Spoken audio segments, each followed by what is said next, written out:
The Curing of Evelyn Fairchild, 1926, by Crowe.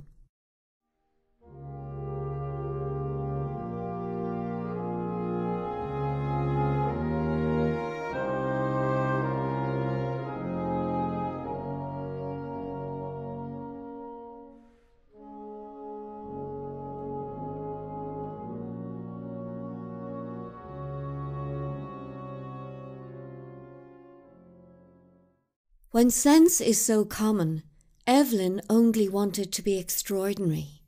The damp ends of Evelyn's wispy hair slapped her face as they flew in the wind. She watched the entire sky blush. It made the cold air a little more bearable.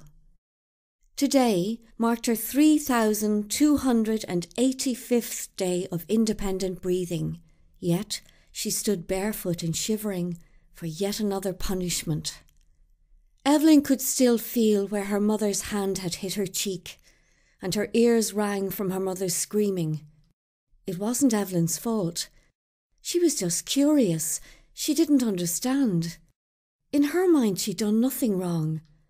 The bird was already dead when she found it. Evelyn usually dreamt of playing with children in a field with faceless figures stood at the edges. Eventually, these faceless figures would start to drift away, all except one. She was kind to Evelyn and had the prettiest teeth. She would play with Evelyn's hair, whisper secrets, and whistle as loud as they dared. Sometimes there was a scream, a gut-wrenching shriek woven with the whistling wind. Evelyn grew fond of it. Evelyn's mother Maud did not approve. It couldn't have been right or normal. Maud demanded each morning to hear of Evelyn's dreams.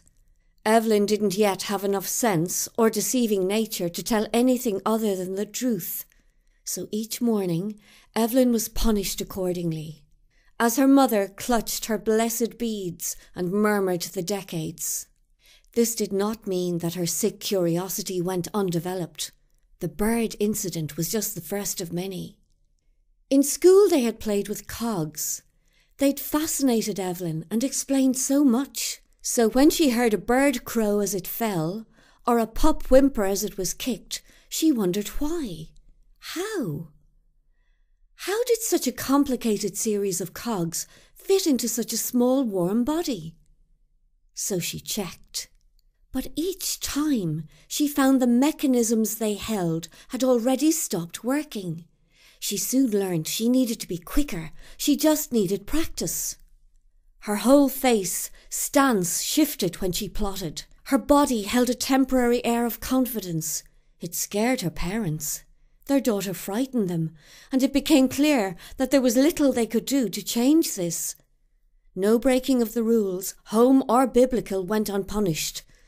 But if anything, the fasting and early mornings only gave Evelyn more time to think. So they would leave her with the nuns for an afternoon. That always left her subdued. In an effort to hide Evelyn's quirks, she was dolled up and sent to a dance in the school hall, which was chaperoned by the parish priest. Evelyn had become used to these, so she didn't feel the need to conceal her bored expression. Evelyn didn't care much for social interaction. It took something special to catch her attention. But once it was caught, it was trapped there, and if not freed quickly, an obsession would form. Catherine was one of these rarities. Evelyn had never seen eyes like hers. There was something other in them. She ached to find out what. The girl wasn't stupid. She could feel Evelyn's observant stare, and she was quite enthralled herself. Evelyn had always been pale, but the punishments had taken their toll. She now looked ghostly. Her eyes were dark, grey and full. It was her hair that was her vanity. It was long and onyx, and held the smooth quality of a cloudless night. The two spoke briefly, but were giddy in minutes. They drifted away from the crowd and ended up behind the school wall. It had made perfect sense at the time, adrenaline-filled and light-headed. Evelyn's tea-rose lips met Catherine's. She wanted to taste her. Evelyn had nothing to compare it to, but she liked to think that Catherine's crooked smile made for an interesting kiss. Neither was sure what to do next.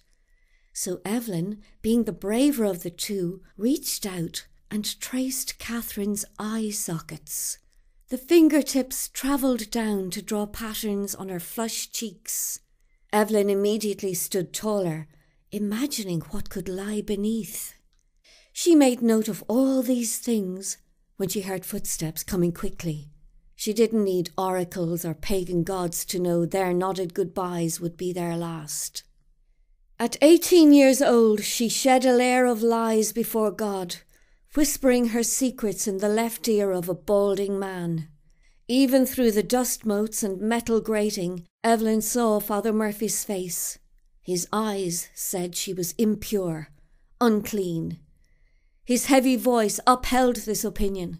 He said she had sinned in thought, that hers was an illness of sorts, an illness of morality, that she must pray. The good Father sentenced her to Hail Marys.